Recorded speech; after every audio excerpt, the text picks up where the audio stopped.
etapa vamos a estar hablando con el doctor Fernando Soto. Es abogado penalista, especialista en seguridad, entre otras cosas. Fernando, ¿estás ahí? Sí, sí. Genial. Claro. ¿Qué tal? ¿Cómo te va? Bueno, yo te hice la introducción como abogado penalista y especialista en seguridad.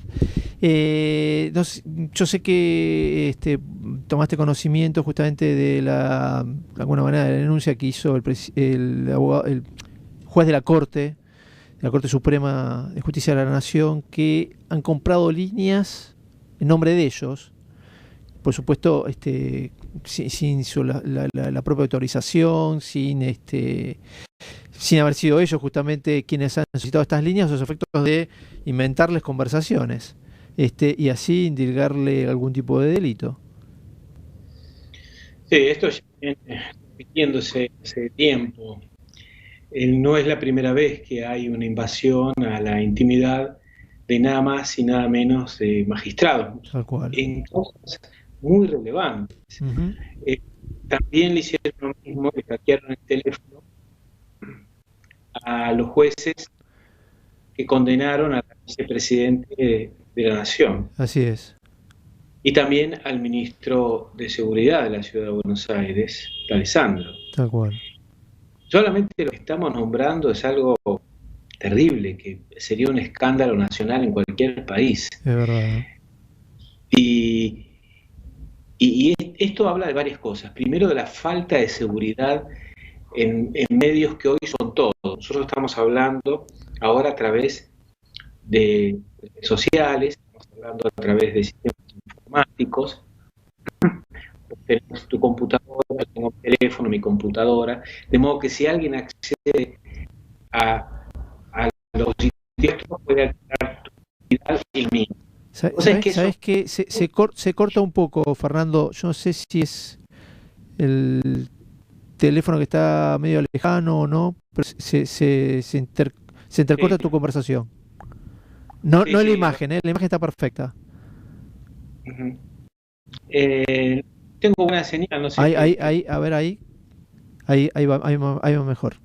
Bueno, es muy fácil hackear una cuenta, Sí.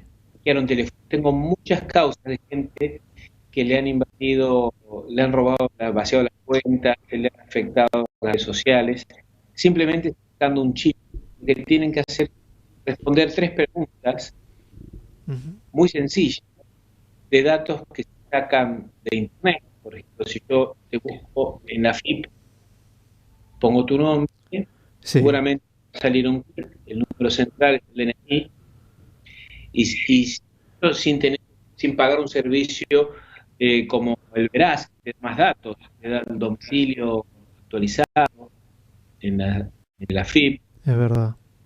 Y da también inclusive la edad presunta y muchos otros datos. Entonces, con eso es muy sencillo, se sacan un chip y con un chip entran a todo tu teléfono y te pueden anular el tuyo o hacer uno para él. Entonces habla por un lado de la falta de seguridad en Argentina. Cuando hablo de seguridad no es solamente la seguridad de la calle, es también la seguridad de nuestra intimidad, de nuestros bienes, de nuestras cuentas. Uh-huh. Y habla también de la peligrosidad que hay en la política, porque no es solamente eso que pasó, que ya dijimos que es terrible. En esta semana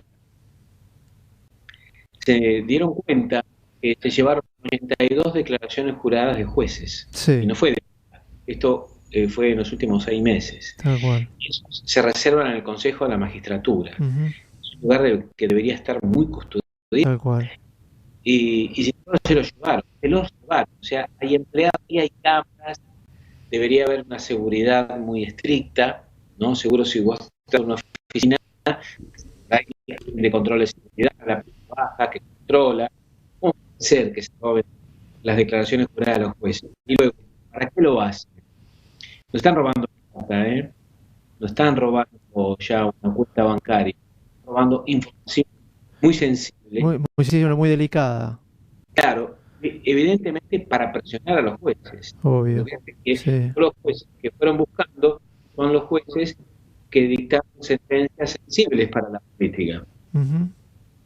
Entonces, de la falta de seguridad asombrosa y de una organización mafiosa, política. Sí, sí, la verdad que sí. Mira, en la primera etapa del programa justamente hablamos de caso Nisman y la fragilidad justamente que tenía él mismo, el hecho de que estaba con todos los ímpetus y demás, como para llevar a cabo su investigación y demás, y el otro día se lo encuentra fallecido y muerto. Bueno, a lo que voy es esta fragilidad que tenemos acá en el país, y que bueno, en este caso era de un fiscal, ahora estamos hablando, vos estás hablando justamente de los jueces, a los efectos de presionarlos, jueces que tienen causas sensibles, y la verdad que la República sí es como que se ve frágil, se ve con muchísima fragilidad, y el Estado de Derecho también. Sí, la democracia es un sistema de gobierno el mejor que tenemos. Sí. Voy a decirlo que se entienda bien, menos malo que tenemos, Uh-huh. porque tiene un montón de falencias, pero por supuesto que sostengo la democracia, por Sí, eso sí, yo también. es claro que no se valen los precios, pero tiene muchas falencias. Fíjate que desde 1983, que es cuando volvió la democracia, la Uh-huh. teníamos desde 1853, cuando volvió la democracia, había una pobreza que, si no me equivoco, estaba alrededor del 20%, Sí, y que era un desastre. Desastre. Un tal país cual. con 20% Era es un muchísimo. país con una altísima tasa de pobreza. Pero en estos años, casi 40 años, la democracia no pudo ni siquiera mantener ese nivel de pobreza, que hubiera sido un fracaso. Sí, Tener el mismo nivel de pobreza, pero 40 hubiera sido un fracaso. Pero no, lo duplicó, y lo llevó más allá todavía del doble. Entonces, vemos que el sistema así como está funcionando mal. Insisto, que no se malinterprete. Estoy diciendo que está bien la dictadura militar, no, hicieron un horror. La dictadura militar generó muertes, guerras, 3 tipos que no tenían derecho ni sindicato, hicieron un desastre. Estoy diciendo que no es automático esto.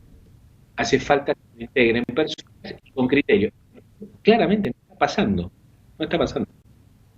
así es. Entonces, esto hace que tengamos los principales países seriamente afectados. Uno, si tienes una familia, por más que tus hijos ¿Sabes, tengan Fernando? salud, ¿Querés que hacemos una pequeña pausita porque se entrecorta mucho? Capaz que de video pasamos a teléfono directo porque se te escucha entrecortado. Hacemos una pequeña pausa para restablecer la línea.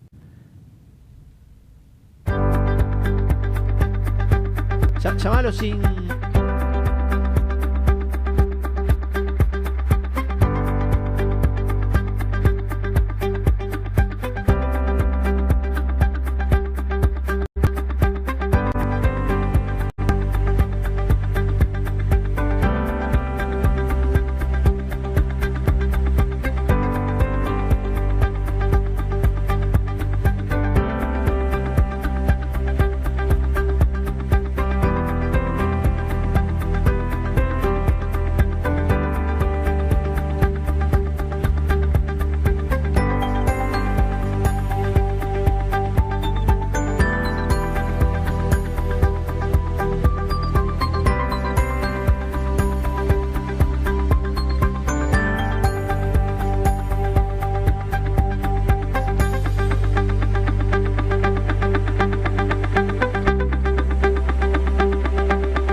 Listo. Es que era una pena justamente que nos perdamos tan importantes reflexiones de parte del doctor Fernando Soto. ¿Me escuchás, Fernando? Sí, perfectamente. Ahora se te escucha bárbaro, genial. Entonces, nos decías, disculpa. Sí, que la democracia en estos años no ha podido ni siquiera mantener el nivel de pobreza, y esto hace que estemos mal en lo más básico. En una casa, yo tengo hijos, hijas, y uno se preocupa de la educación, ¿no? Creo que es lo mejor que le puede dar, pero de la salud también, porque ¿para qué sirve la educación si uno no tiene salud? Lo fundamental. Y de ser equitativo, o sea, de justicia. Es lo básico. En el país, esto elemental no está funcionando bien. Ni la justicia, ni la salud, ni la educación. Está todo patas para arriba. Entonces, todo esto se paga, no es gratis. Y se paga con plata, con sufrimiento, con dolor, con retraso. Y en la seguridad se ve. En la seguridad, como muchos otros factores, no es de una sola causa, ¿no? El dólar aumenta, pero no es que aumenta por un solo factor, aumenta por múltiples factores. Y la seguridad tiene múltiples factores. Uno de ellos es la educación también, sin lugar a dudas. Lo es la justicia, los jueces. Nosotros tenemos uno de los códigos penales más altos de la región. El segundo más alto, solo nos supera en escalas penales, en amenazas de penas. En cuanto a las penas. Claro, en cuanto a las penas, exactamente. Cuba. El resto tiene penas con escalas inferiores a las nuestras. Pero ¿qué pasa? ¿Por qué en Uruguay, por un delito culposo como ese, el homicidio culposo, por un accidente de tránsito, quedas preso? Quedas preso 1 año o 2 años. No en Noruega, en Uruguay. En Bolivia, en Paraguay, en Chile. ¿Te acordás? Moria Kazán, cuando tenía una causa de estafa por un collar. En Paraguay. Bueno, en Paraguay. Tuvo una petición internacional y tuvo que ir y quedó 1 semana presa por una estafa. Hasta no quizás una comisaría por una estafa. No vas detenido nunca. ¿Cómo puede ser? ¿Por qué es así? Antes no era así. Esto fue modificándose con el famoso con la famosa liberación de presos en el 74, cuando ganó Cámpora, y dispuso, se hablaba en la campaña de una amnistía, y hubo una presión muy fuerte cuando estaba haciendo el discurso presidencial, Cámpora presidente, fueron a Devoto, era la cárcel más importante, no estaban de la de Ezeiza, Florencio Varela, todas las demás, y directamente dieron la orden de abrir las cárceles. Yo tengo un cliente muy mayor que en ese momento estaba preso por ladrón. Y me contó en ese momento cómo salieron todos. Me imagino. Una liberación indiscriminada. Eso marcó un sesgo. A partir de allí, las penas de prisión no empezaron a ser de cumplimiento efectivo. Solamente las penas mayores a 3 años le hicieron de cumplimiento efectivo, cuando el código no dice esto. Dice que solamente pueden ser de cumplimiento en suspenso hasta 3 años, pero antes te condenaban a 6 meses y a 6 meses, como en Uruguay. 3 meses, 3 meses, 1 año, nunca más fue así. Empezó a ir para atrás la justicia, y eso se resintió mucho. Y esto lo hizo la política, la ideología, y lo siguió aumentando la ideología. ¿Te acordás del 2x1? ¿Te acordás de la liberación masiva de presas en la pandemia? Esto se paga. Mirá, si no, estamos defendiendo a don Jorge, es un jubilado que en la pandemia estaba en su casa, le entraron chorros a su casa en Quilmes 3 veces en la misma noche. Qué bárbaro. La tercera vez no se dio cuenta y dejó la puerta abierta al jardín del patio. Le entraron a la cocina donde estaba él, que tenía un revólver con la tenencia legítima, ¿no? Se trabó en lucha porque lo quería matar el ladrón, se escapó y le disparó y murió. Curiosamente él va a juicio porque el fiscal insiste en querer responsabilizarlo, cuando el mismo fiscal solamente pidió penas menores, 3 años de prisión para los chorros, ya están en libertad. Y uno de ellos estaba en prisión, tenía que salir el 1 año y medio posterior a este hecho, pero el juez Violini en la liberación anticipada lo liberó. No hicieron home office los ladrones, siguieron siendo ladrones. ¿Esto qué es? Lo digo con un toque de humor para que se entienda mejor. Esto es lo que pasa permanentemente. Entonces, cuando decimos que hay una falta de seguridad y la ideología, lo paga la gente. Vos estás trabajando, yo trabajo, la gente que nos escucha trabaja. Por ahí ahora mismo está laburando, ¿no? Porque la gente trabaja en todos los horarios. Vos vas a un restaurante trabajando a la madrugada, a la comería, a los hospitales, a los médicos, ¿no? Sí. Laburan, se toman un colectivo, los matan, te matan. Esto hace que la justicia esté en crisis. Seguro que sí, seguro. Uh-huh. Inclusive cuando vos hablabas de tu pobre cliente que se tuvo que defender cuando se vio invadido en su propio hogar, me acordaba de la ex ministra de Seguridad de este gobierno que decía que Suiza era seguro, pero era aburrido.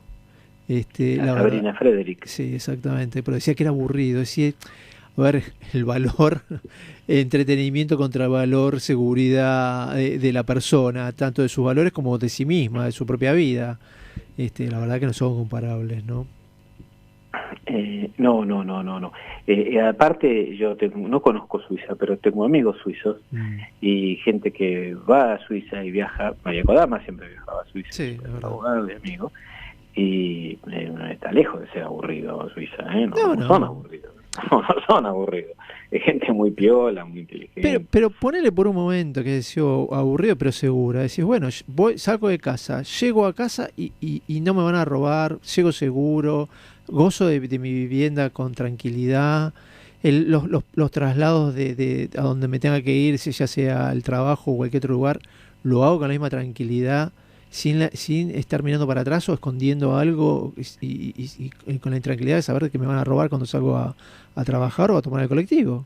Sí, yo creo que cuando dijo eso, nada más y nada menos que la ministra de Seguridad, no lo dijo pensando de verdad que era aburrido, nosotros que es divertido que te maten a las 3 de la mañana. No. Es una enorme hipocresía, es como cuando decían que era una sensación de inseguridad, o cuando se dijo que tenemos menos pobres que Alemania. Sí, bueno, pensaba lo mismo. Por momentos creo que nos toman de tonto, por no decir otra cosa, ¿no?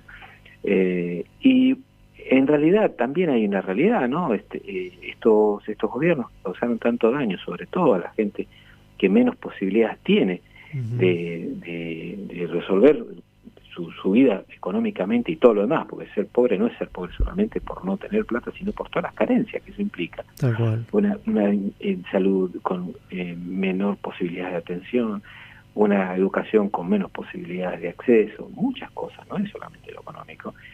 Y sin embargo seguían ganando. Entonces, a veces, ¿qué pasa acá? ¿Cómo puede ser que esté pasando esto? Y bueno, esto tiene que ver con una concepción y con una ideología que también trabaja en eso, ¿no? Porque hay, fíjate que la generosidad que tiene Argentina en la política migratoria y en los subsidios y el dinero que se da por no hacer nada, no lo tiene el resto del mundo, y no lo tienen los países vecinos, no tiene Brasil, Paraguay, Bolivia, para nada lo tiene. En Bolivia, si vos tenés un antecedente policial, no ingresás. Si no tenés un contrato de trabajo, no entrás. En cambio, al revés, cuando vienen hermanos paraguayos, hermanos bolivianos, le preguntan, ¿a dónde vas? A la casa de mi tía en Pompeya. Es así, ¿eh? Sí, sí. No tienen que dar un domicilio, digo. No es que digan, voy a la casa de mi tía. Sí. Adelante, le dicen. Ahora, si tiene antecedentes de femicidio, por ejemplo, o de abuso sexual, que al colectivo feminista le preocupa y a cualquiera debería preocupar. Sí, seguro. No importa. Hubo una reforma que impuso el anterior gobierno que básicamente tenía dos estructuras. Era quien tiene antecedentes en su país de origen no ingresa.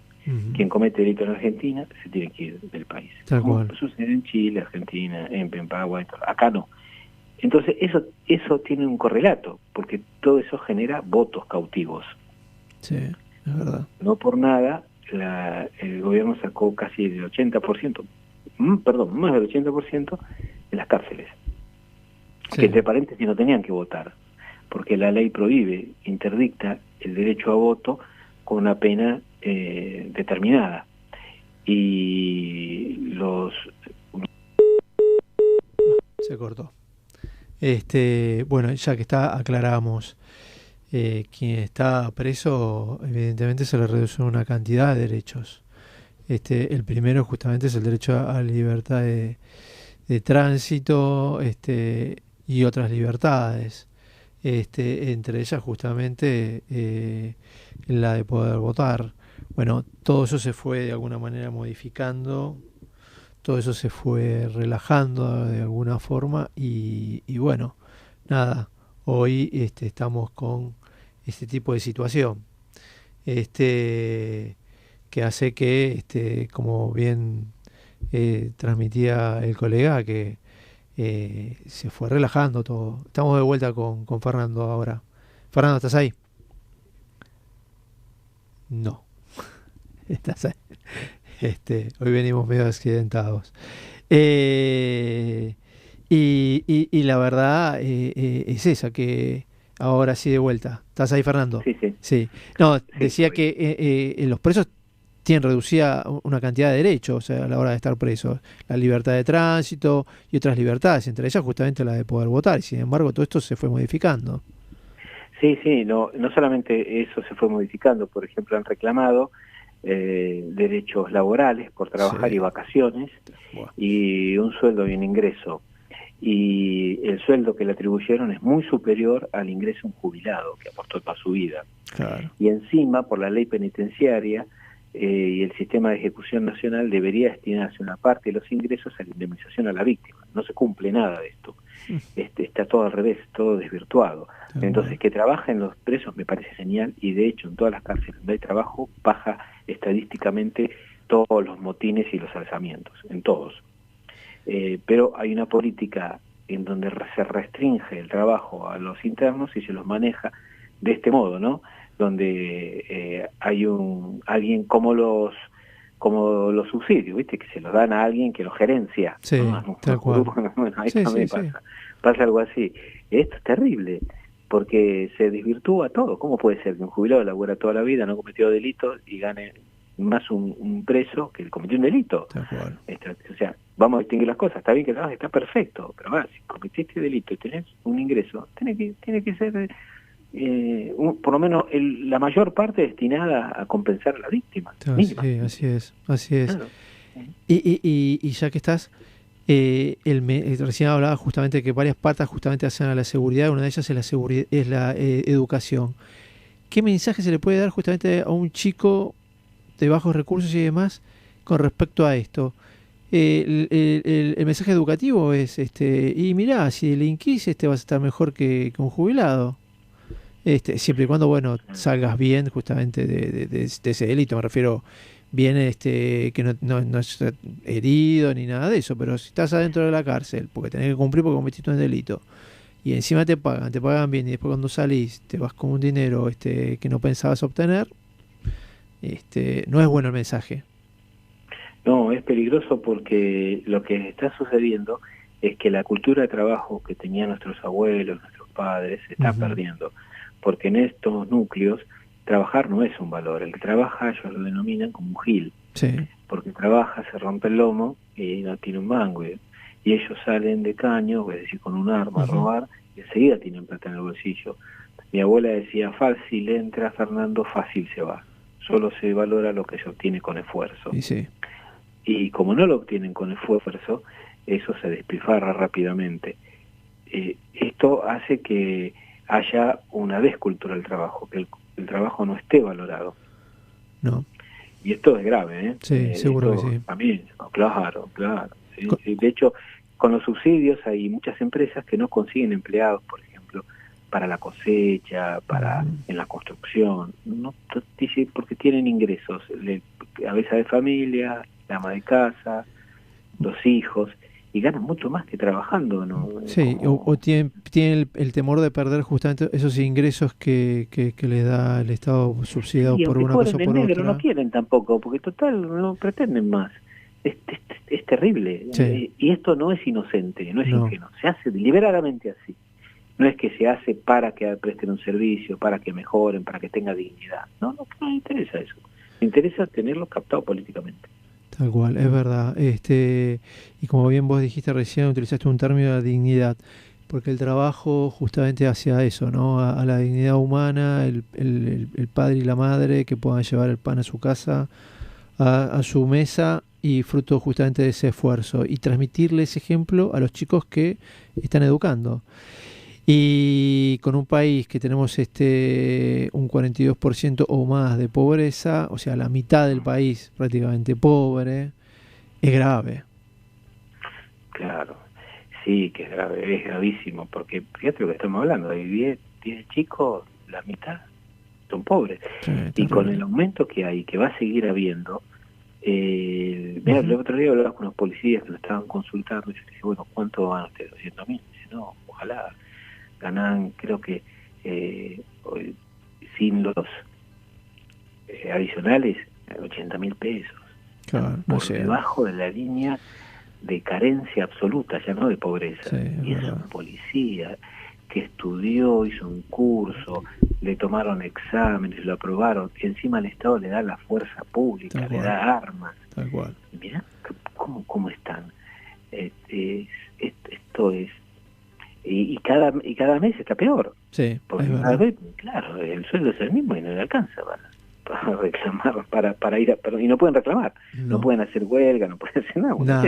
No, es verdad. Fernando, sí. ¿Qué te iba a decir? A nosotros lamentablemente se nos acabó el tiempo, y nos quedó muchísimos temas para hablar, así que te vamos a volver a convocar en algún otro momento, como para poder ir cerrando un poco este tema que es tan importante para nosotros. Muchas gracias, es un gusto charlar con ustedes. Al contrario, gracias. Igualmente, un abrazo. Queridos oyentes, nos vemos la semana que viene.